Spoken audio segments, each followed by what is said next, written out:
Welcome to Framework, the podcast that makes the NIST cybersecurity framework practical, engaging, and accessible. Whether you're a cybersecurity professional, business leader, or simply curious about how organizations defend against cyber threats, this series is for you.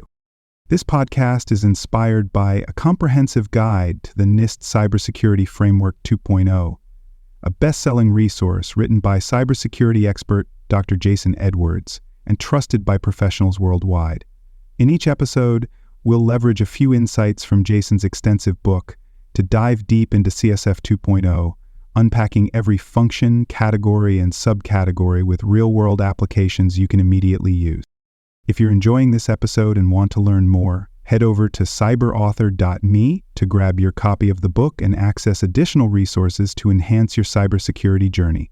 You can also visit baremetalcyber.com, where over 2 million people last year explored expert insights, articles, and practical tools across a wide range of cybersecurity topics. PR.IR-01 incident response plans are tested. Organizations must be prepared to respond to cybersecurity incidents effectively, ensuring that disruptions are minimized and normal operations are restored as quickly as possible. PR.IR-01 focuses on the structured testing of incident response plans to confirm their effectiveness and reliability. This subcategory is part of the Respond function within the National Institute of Standards and Technology Cybersecurity Framework version 2.0, ensuring that organizations do not just create response plans but actively evaluate them through simulations, tabletop exercises, and real-world testing. Without thorough and routine testing, incident response plans risk becoming outdated, ineffective, or disconnected from an organization's evolving threat landscape. Ensuring that response teams can execute their responsibilities under realistic conditions strengthens organizational resilience and prepares stakeholders to act decisively during a cybersecurity incident. Testing incident response plans ensures that an organization's response capabilities align with actual threats and operational needs. Cyber threats evolve rapidly, and without frequent testing, a response plan that once seemed effective may become obsolete when a real attack occurs. Through continuous evaluations, organizations can identify weaknesses in communication channels, escalation procedures, and technical response mechanisms. This allows for improvements before a real incident occurs, reducing downtime, financial impact, and reputational harm. Incident response planning involves multiple stakeholders across an organization, each playing a critical role in ensuring that response measures are executed efficiently.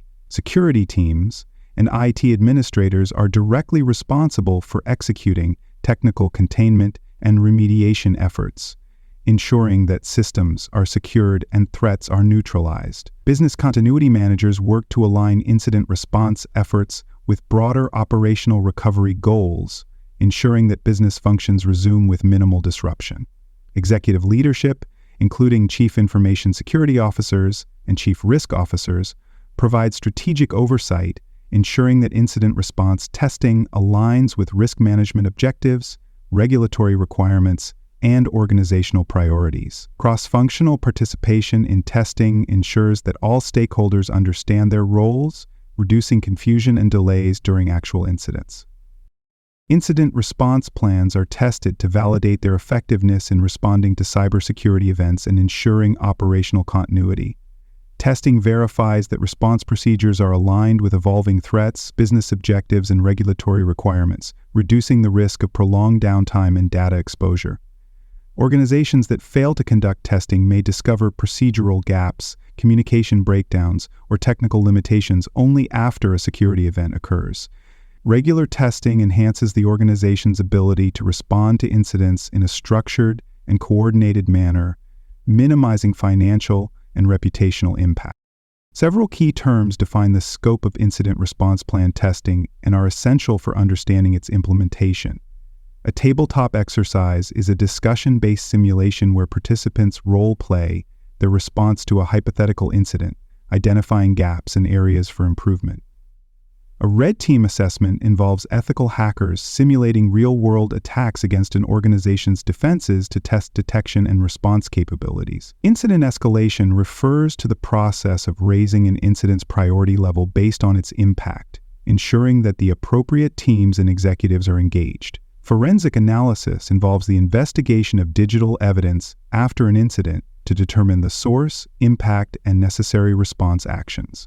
Continuous improvement refers to the iterative process of refining response plans based on lessons learned from testing and actual incidents. Many organizations struggle with misconceptions about incident response testing, leading to ineffective preparedness and response failures during real incidents. One common challenge is the assumption that having an incident response plan alone is sufficient without regular testing. Without validation, response plans may contain outdated procedures, untested assumptions, or gaps in communication workflows that hinder effective response efforts.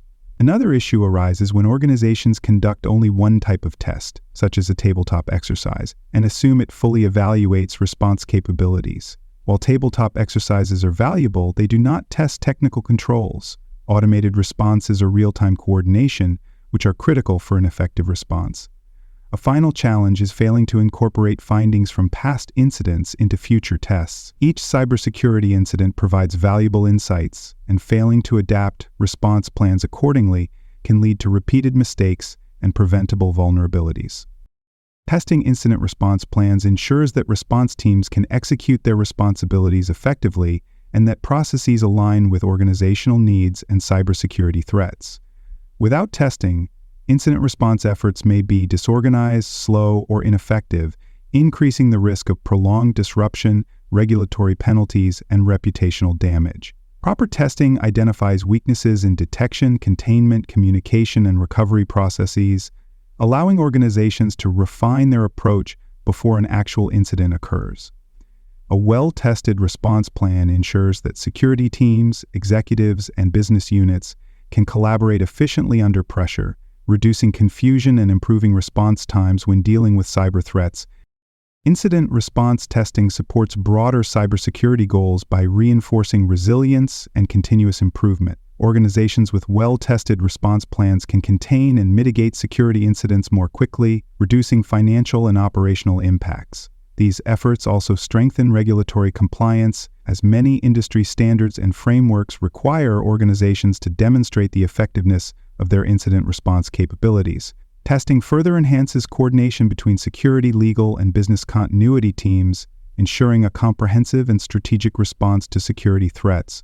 Without structured incident response testing, organizations may struggle to integrate their cybersecurity defenses with overall risk management objectives, leaving them vulnerable to evolving threats. Effective incident response testing depends on coordination with other cybersecurity functions. Without robust detection capabilities, organizations may fail to identify threats early, limiting the effectiveness of containment and mitigation efforts. Integration with business continuity planning ensures that response strategies align with broader recovery objectives, preventing prolonged operational disruptions.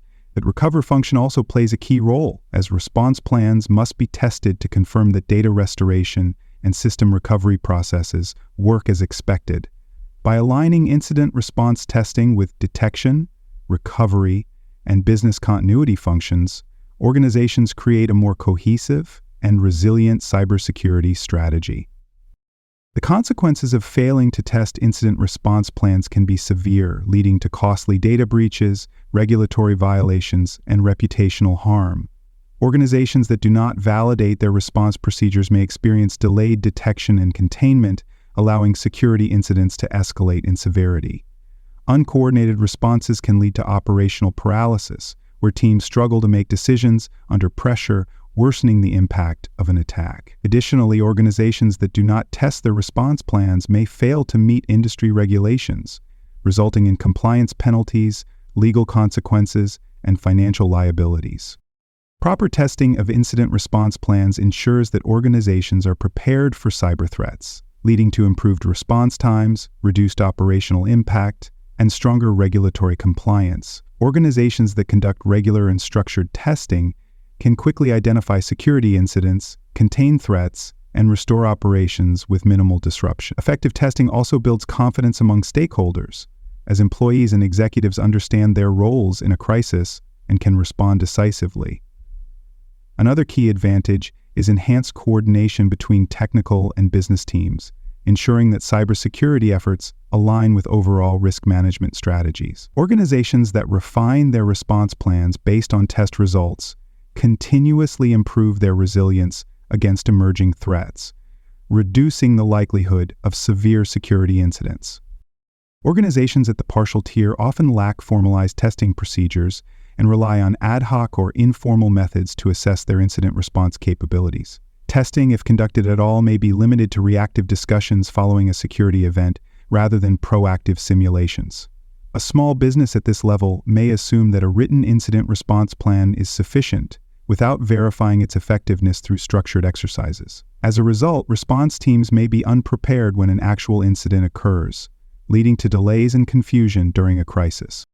At the risk-informed tier, organizations recognize the importance of testing and begin incorporating structured exercises into their cybersecurity programs. Testing may include periodic tabletop exercises where key stakeholders discuss hypothetical attack scenarios and evaluate their response actions. However, technical validation remains limited, and response procedures may not be fully aligned with evolving threats. A mid-sized company at this level might conduct an annual phishing simulation to assess employee awareness, but fail to test technical containment and recovery measures, leaving gaps in its response strategy. At the repeatable tier, organizations establish consistent and standardized testing processes that validate both procedural and technical aspects of incident response. Simulations and red team assessments are conducted regularly, with test results feeding into continuous improvements. A financial institution at this stage may perform quarterly breach response exercises, ensuring that its security team can detect and contain simulated attacks in real time. Additionally, organizations at this level integrate testing with regulatory compliance requirements, ensuring that their response plans align with industry best practices and legal obligations. At the adaptive tier, organizations incorporate real-time monitoring, automation, and artificial intelligence into their incident response testing. Continuous validation processes allow for dynamic adjustments to response strategies based on the latest threat intelligence and attack patterns. A global technology firm at this level might leverage automated breach simulations that detect vulnerabilities and trigger real-time incident response actions. By integrating adaptive testing methodologies, organizations maintain a proactive stance against cyber threats, ensuring that their response plans remain effective under evolving conditions. Incident response testing aligns with multiple controls in the National Institute of Standards and Technology Special Publication 800-53, ensuring organizations implement structured and effective response validation. One key control is IR-3, incident response testing, which requires organizations to establish a process for evaluating the effectiveness of their incident response plans. This includes conducting tabletop exercises, technical simulations, and full-scale attack scenarios to assess preparedness. A healthcare provider implementing this control may conduct annual ransomware simulations to verify that security teams can isolate affected systems, notify stakeholders, and recover patient records without data loss. Another critical control is CP-4, contingency plan testing, which ensures that incident response activities align with broader business continuity and disaster recovery efforts. This control requires organizations to validate their ability to restore critical systems following a cyber incident. A financial institution implementing this control may conduct coordinated exercises between its cybersecurity and operations teams to confirm that data recovery processes work as intended, ensuring uninterrupted transaction processing during an attack. A third relevant control is AU-6, Audit Monitoring, Analysis, and Reporting, which requires organizations to analyze security logs and incident reports to identify weaknesses in response efforts. Testing response plans includes reviewing past incidents to determine where detection, containment, and recovery processes can be improved. A retail company implementing this control might analyze intrusion detection system logs following a simulated attack to assess whether security analysts detected the event in a timely manner and whether alerts were properly escalated. These controls can be adapted to different organizational sizes and levels of cybersecurity maturity. A small business may conduct basic tabletop exercises to validate response procedures, while a large enterprise may implement fully automated attack simulations with red team assessments. Regardless of size, aligning response testing with established controls ensures that organizations continuously refine their approach to incident handling, reducing operational risks.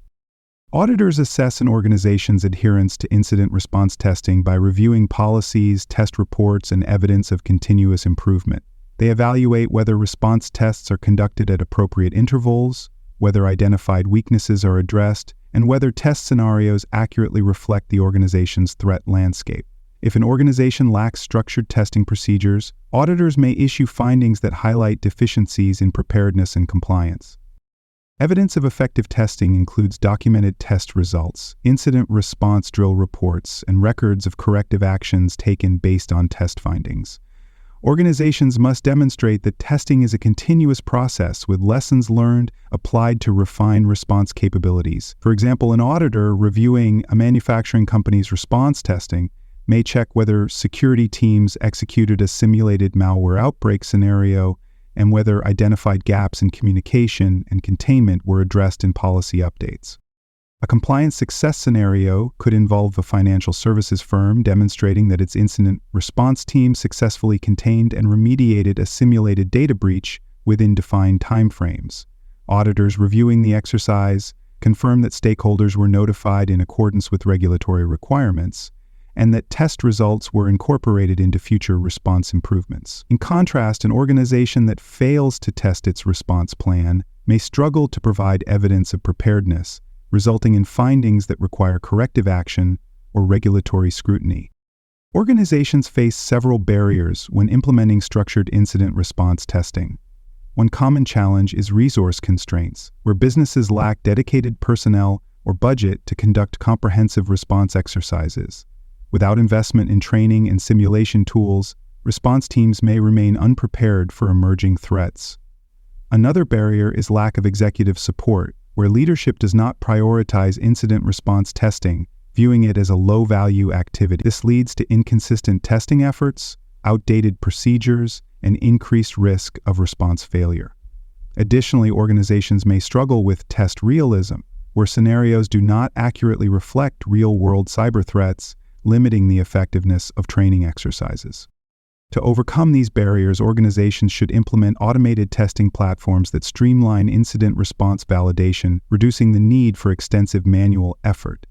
Leveraging threat intelligence-driven simulations ensures that test scenarios align with current attack methods, improving response readiness. Establishing a culture of continuous improvement helps embed response testing into standard cybersecurity operations, ensuring that testing is not treated as a one-time exercise, but as an ongoing necessity. That wraps up today's discussion on framework.